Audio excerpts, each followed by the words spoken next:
नमस्कार, मैं हूं आपके साथ कंचन भारद्वाज। स्वागत करती हूं आपका वन इंडिया हिंदी में।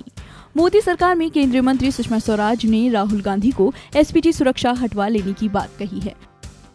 भारतीय जनता पार्टी की वरिष्ठ नेता और विदेश मंत्री सुषमा स्वराज ने सोमवार को कांग्रेस के चुनाव घोषणा पत्र में कथित रूप से देश में आतंकवाद की समस्या और उसके निदान की कोई चर्चा न होने की बात उठाते हुए कहा कि यदि कांग्रेस अध्यक्ष राहुल गांधी के लिए आतंकवाद की समस्या चुनाव में कोई मुद्दा नहीं है तो वो अपनी सुरक्षा में लगी एसपीजी को क्यों नहीं हटवा लेते।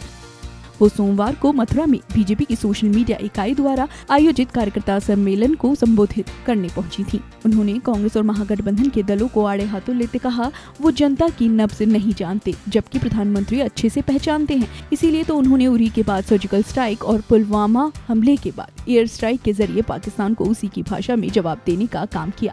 सुषमा स्वराज ने कहा, असल में कांग्रेस के लिए तो देश में आतंकवाद कोई समस्या ही नहीं है। उनके यहाँ तो आतंकवादियों को जी और साहब कहकर संबोधित किया जाता है। इसीलिए तो कांग्रेस ने अपने घोषणा पत्र में देश में लंबे समय से व्याप्त इस समस्या या इसके निदान का कोई जिक्र ही नहीं किया है, जबकि बीजेपी आतंकवाद को समूल नष्ट करने के लिए प्रतिबद्ध है। उन्होंने कांग्रेस अध्यक्ष राहुल गांधी के लिए कहा, मैं राहुल गांधी का आह्वान करती हूँ कि वो यदि ऐसा सोचते हैं तो खुद भी क्यों एसपीजी की सुरक्षा चाहते हैं। वो सरकार को एक पत्र लिखकर एसपीजी सुरक्षा व्यवस्था वापस कर दें, तब देश को इतना खर्चा तो नहीं होगा। सुषमा स्वराज ने कहा, ये बड़ी शर्म की बात है कि जब सेना के जवान जान पर खेलकर आतंकवादियों को करारा जवाब देते हैं तो विपक्ष के नेता पूछते हैं कितने मरे, प्रमाण दो। वो अपनी सेना के कहे को तो नहीं मानते, लेकिन पाकिस्तानी सेना जो कहती है तो उसे जरूर मान लेते हैं। ऐसे लोगों को हमारी जनता वोट क्यों देगी।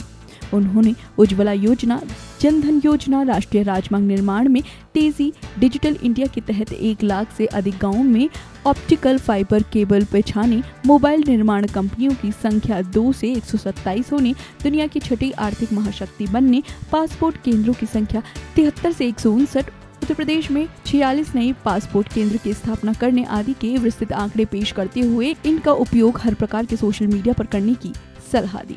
सुषमा स्वराज ने कहा, बीजेपी का संकल्प पत्र पेश करते समय प्रधानमंत्री ने साफ कहा है कि हमारी 3 प्राथमिकताएं हैं, राष्ट्रवाद, अंत्योदय और सुशासन।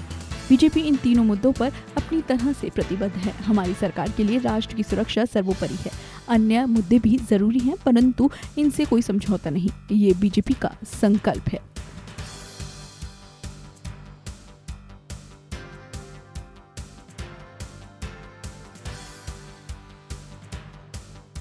फिलहाल इस वीडियो में इतना ही, लेकिन आप हमारे साथ बने रहिए और हमारे चैनल को सब्सक्राइब करना बिल्कुल मत भूलिए।